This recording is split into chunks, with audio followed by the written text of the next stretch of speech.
Everyone, welcome back to my channel. সবাই কেমন আছেন? আমি তো খুবই ভালো আছি, আর সেই জন্যই আজকে হচ্ছে আমাদের ট্যুর ব্লগ। তো পরীক্ষাটা এমন সময় শেষ হয়েছিল, জানতাম যে তখনই বসন্ত এসে গেছে, আর তাই জন্যই আমাদের দেখে বোঝাই যাচ্ছে আমরা হাওড়া স্টেশন পৌঁছে গেছি ঘুরতে যাওয়ার জন্য। আমাদের সমস্ত লাগেজ নিয়ে ওয়েটিং লাউঞ্জে কিছুক্ষণ ওয়েট করে তার সঙ্গে খাবার দাবার সংগ্রহ করে নিয়ে আমরা উঠে পড়লাম আমাদের হাওড়া পাটনা জনশতাব্দী এক্সপ্রেসে। বাবা, আমি আর মা তিনজনের পাশাপাশি সিট পেয়ে গেছিলাম, আর তারপরে খেয়ে নিলাম দুপুরবেলার লাঞ্চ। পিৎজা খেতে হলো, কারণ দুপুরে সেভাবে ট্রেনে আর ভারী কিছু খাওয়ার ইচ্ছা ছিল না। মিষ্টি খেলাম, তারপর ট্রেন ছেড়ে দিল। হাওড়া স্টেশন থেকে টুকটুক করতে করতে এগিয়ে চললাম গন্তব্যের দিকে। তারপর অনেক রোদ ছিল, কিন্তু বিকেলের দিকে এই সানসেটটা সব থেকে ভালো এনজয় করেছি। এই দিনটা ছিল ভ্যালেন্টাইন্স ডে, 14ই ফেব্রুয়ারি। তো সেটা আমরা খুব ভালোভাবেই ভালোবাসার মানুষের সঙ্গে কাটানোর জন্য, মেমোরেবল বানানোর জন্য আরও এই সুন্দর করে মেমোরিজগুলো ক্যাপচার করে রাখলাম এই ব্লগের মাধ্যমে। তো সূর্যটা পুরো গোলাকৃতি, একদম বড় বলের মতো পুরো ডুবে যাচ্ছে, আর সেটা আমরা জানলা দিয়ে হাওয়া খেতে খেতে যাওয়ার পথে দেখতে পেলাম। সন্ধ্যের মধ্যেই মোটামুটি 6:30 নাগাদ পৌঁছে গেলাম জোসিডি স্টেশন। তো জোসিডি থেকে ওখান থেকে আমাদেরকে অটো নিতে হলো। অটো বুক করে 150 টাকা পড়লো সব মিলিয়ে। আর তারপরে আমরা চলে গেলাম আমাদের অলরেডি প্রি বুকড হোটেলে। তো সেই হোটেলে গিয়ে রুম ট্যুরটা ফার্স্টেই আমি করিয়ে দিচ্ছি। এরকমই ট্রিপল বেড রুম ছিল, কিন্তু 4 জন শোয়ার মতো কমফোর্টেবলি যেই বেড ওদিকে দেখালাম সেরকমই আরেকটা আমরা ছিলাম। তো গিয়ে টায়ার্ড অবস্থায় মোটামুটি ফ্রেশ হয়ে চেঞ্জ হয়ে সেরকম ডিসেন্ট জামা কাপড় পরিনি, সরি, কিন্তু মোটামুটি যেরকম ঘরের জামা কাপড় পরে রাত্রে ডিনারটা সেরে নিলাম, যেহেতু খুব খিদে পেয়ে গেছিলো সারাদিন অত ধকলের পর। তারপরের দিন সকালবেলা শুরু হয়ে গেল আমাদের নেক্সট রেডি হয়ে গিয়ে একটা নতুন ট্রিপের গন্তব্যে যাওয়ার জন্য পরিকল্পনা। তো এটা ছিল আমাদের হোটেলের ব্যালকনি থেকে বাইরের ভিউ। আর তারপরে চলে গেলাম হোটেলেরই সামনে, একদম নিয়ারেস্ট হলদিরাম প্রভুজি। তো এখানে এলাকাটা পুরোপুরি রিসরা কিংবা বেলুন আমাদের এদিকের সঙ্গে খুবই মিল পেলাম, কারণ পুরো জায়গাটাই একদম মারোয়াড়ি আগরওয়ালস তাদের, মানে যারা আর কি এখানে সমস্ত দোকানপাট, যাদের সমস্ত অবাঙালি বলাটা হয়তো ঠিক হবে না, কিন্তু তবুও বলে বোঝানোর জন্য সুবিধার্থে বলি, সেরকমই সব দোকানে প্রচুর মিষ্টি কিনলাম, সঙ্গে কাজু কিনলাম একদম পিওর, সেখানে প্যাক, অনেক ভালো গ্রাম কেজি দরে, আর তার সঙ্গে সকালবেলার ব্রেকফাস্ট। তো ওদিনকে তো আমি ফার্স্টেই মিরর ভিউতে দেখিয়ে দিলাম আমার কিরম লাগছিল। তো আমি সেরকমই সেজে ফেলেছিলাম ওদিনকে। আর তারপরে টোটোয় খেতে খেতে আমরা চললাম। টোটো বুক সেদিনকেই সন্ধেবেলা করে রেখেছিলাম, তাকেই ডাকলাম। তো সেই ভাই আমাদেরকে নিয়ে গেল প্রথমেই আমাদের ফার্স্ট ডেস্টিনেশন, সেটা হচ্ছে ত্রিকুট পাহাড়।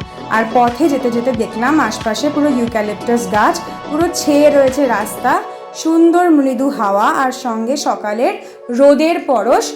আমরা আগে ট্রিপ করেছিলাম বিষ্ণুপুর, সেরকমই বসন্ত এসে গেছে, এটা এখন বলার জন্য অভ্যর্থ, কারণ এই সময়টা আরও বেশি করেই বোঝা যাচ্ছিল। বিষ্ণুপুর শুশুনিয়া যাওয়ার পথে এরকম দৃশ্য আমি অনেক দেখিয়েছিলাম রাস্তায় যেতে যেতে, কিন্তু এখন যেহেতু গরমটা সেই মাত্রায় পড়েনি, আর দেওঘরে স্পেশালি পড়েনি, তো তাই জন্য আরোই খুবই রোদটা কম লাগছিল। তো ত্রিকুট পাহাড় দূরে ওই দেখা যাচ্ছে। আসলে তো আপনারা সবাই ভাবছেন যে কেন এখনো পর্যন্ত বৈদ্যনাথ ধাম, যেটা মেন এখানের লোকেশন, সেটা দেখায়নি।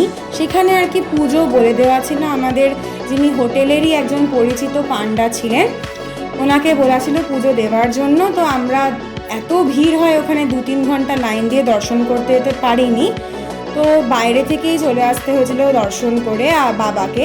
আর এদিকে আমরা বলে দিয়েছিলাম পুজো, আর শর্ট ট্রিপ ছিল বলে এখানে ফার্স্টেই ত্রিকুট পাহাড়, এই 3টে চূড়া দেখা যাচ্ছে। এই পাহাড় হচ্ছে ব্রহ্মা বিষ্ণু মহেশ্বর। তারপর এই ত্রিকুট পাহাড়ের নিচে অতিরিক্ত ছোট ছোট বাঁদরের লাফালাফি, সেই দেখতে দেখতে আমরা প্রচুর দোকানে গিয়ে কেনাকাটা করলাম। অনেক পরিচিত মানুষের জন্য, নিজেদের লোকের জন্য কেনাকাটা করে আমরা আবার টোটো ঘুরিয়ে ফিরতে থাকলাম তপবনের দিকে। এই তপবনে একজন ঋষি তপস্যা করেছিলেন, তার ইতিহাস আপনারা অন্য ব্লগ বা অন্য জায়গায় দেখতে পারেন। এখানে সোলার প্যানেল দেখাচ্ছি আমি, যে কিভাবে সোলার এনার্জিটা কালেক্ট করছে আর সেই সিস্টেমে বিদ্যুৎ সরবরাহ হচ্ছে আর কি। তো সেই সব মিলিয়ে একটা সকাল মনোরম পেরিয়ে দুপুর গড়াচ্ছে, এমন সময় আমরা টোটোয় আমি আর মা, আর হাওয়াটাও দিচ্ছিল খুব, তাই মা মাথায় চাপা দিয়ে রয়েছে। আর পুরো এখানে যেহেতু একটা কালচারাল জায়গা, আমিও পুরো কালচারালি সেজেছিলাম। আর দৃশ্যটা তো মানে বসন্তকালের আলাদা করে বলতে লাগে না, যে কোনো জায়গায় গিয়েই আমি তাই প্রকৃতি প্রেমে যেহেতু ডুবে থাকি, তো সেটাকে আমি বারবার দেখিয়ে দিই আমার ব্লগে। এবারেও আমি কোনো সেটাই থেকে অটল থাকছি না, ওই একই জিনিস করছি। তারপরে রাস্তায় ফিরতি পথে ঠিক করলাম যে আমরা দুপুরের লাঞ্চটা সেরে নেব আর বিকেলে আবার এক দফায় ঘুরতে বেরোবো। ঠিক ছিল নন্দন পাহাড় আর আশেপাশের ভিওরায় মল, ওখানে রামকৃষ্ণ মিশন বিদ্যাপীঠ আছে, তারপরে অনুকূল ঠাকুরের যে আশ্রমের হেডকোয়ার্টার সেটা আছে। কিন্তু সব জায়গায় তো এত কম ট্রিপের জন্য হয় না সময়, তো তাই জন্য ঠিক করলাম যে হ্যাঁ লাঞ্চটা তাড়াতাড়ি করতে হবে। তার আগেই চট করে তপবনটা ঘুরে নিলাম। তো তপবন এইটাই হচ্ছে প্লেস, আর এখানে প্রচুর বোল্ডার দেওয়া, পাহাড়ের উপর অব্দি আমরা চললাম না, শুনেছি ওখানে নাকি মন্দির আছে। আর সেখানে অনেকে জোরজার করছিল যে একটু হনুমান বা বাঁদরদের খাবার কেনার জন্য, দেওয়ার জন্য। আমাদের অত সাহসে কুলোয়নি। বাবা ওখান থেকে একটু ঠাকুরের ছবি এসব সংগ্রহ করছিল, আর আমরাও টুকটাক কিনেছি। সেরকম এত চড়া রোদ ছিল, কিনে উঠতে পারিনি। তারপর ফিরতি পথে এখানে আমি ওইখানেরই ডুমরি বলে যে জায়গাটা, সেখানের হনুমানজি মন্দির বা আরও আশপাশ দেখিয়ে দিচ্ছি। সেখান থেকে ফেরার সময় আর কি এই রাস্তাটা দিয়ে আমাদেরকে ফিরতে হলো আমাদের মেন চক টাওয়ার চক, যার কাছে হোটেলে আমরা ছিলাম। তো তারপরে আমরা নেক্সট সন্ধেবেলা রেস্ট নেওয়ার পর রেডি হয়ে গেলাম যে বেরোবো বলে। আর এই ছিল আমাদের হোটেল রুম, আর বাইরে থেকে হোটেলের নাম দেখিয়ে দিলাম। আর এটা হচ্ছে চক টাওয়ার যাই বলি না কেন, সেখানে যাওয়ার রাস্তা। তো সেখানে গিয়ে মা মোটামুটি শপিং করার মানে পরিকল্পনা রেখেছিল। কেপ্রিজে গেছিলো, নিজের টুকিটাকি জিনিস কিনেছে, আর আমাকে বলছিল আমি যাইনি, আমি কসমেটিক্সের দোকানে গিয়ে নিজের মতো কেনাকাটা করেছিলাম। আর তারপরে ফিরে আসাটা খুবই প্রবলেম্যাটিক হয়েছে, কারণ আমাদের এক্সপ্রেস ট্রেন 10 ঘন্টা লেট ছিল। তো তাই জন্য আমরা লোকাল ট্রেনে করে ওখান থেকে মেমো ধরে ফিরেছি। এই ছিল জার্নি। সবাই ভালো থাকবেন।